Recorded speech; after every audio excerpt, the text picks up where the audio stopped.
Die RC Paint Lackierfarbe für Polycarbonat- und Lexan-Karosserien gibt es in 33 hervorragenden und unterschiedlichen Farbtönen mit hoher Lackqualität unter dem Namen RC Paint in unserem Onlineshop. Eine Sprühdose enthält 150 ml Farbe und reicht je nach Intensität für eine 1:8er oder zwei 1:10er Karosserien.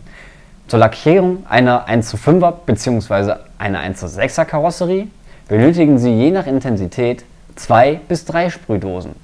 Der extrem feine Sprühnebel sorgt für eine optimale Deckung und ist dabei weitgehend umweltverträglich.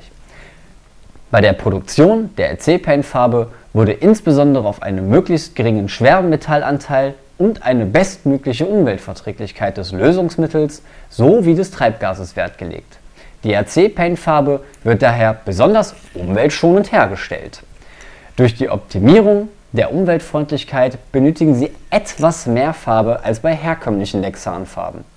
Aus diesem Grund beträgt der Inhalt der RC Paint Spraydose mit 150 ml auf 50% mehr. Optimal wäre es, wenn Sie die Farbe vor dem Auftragen auf ca. 40 bis 45 Grad Celsius aufwärmen, damit der Druck in der Dose leicht steigt.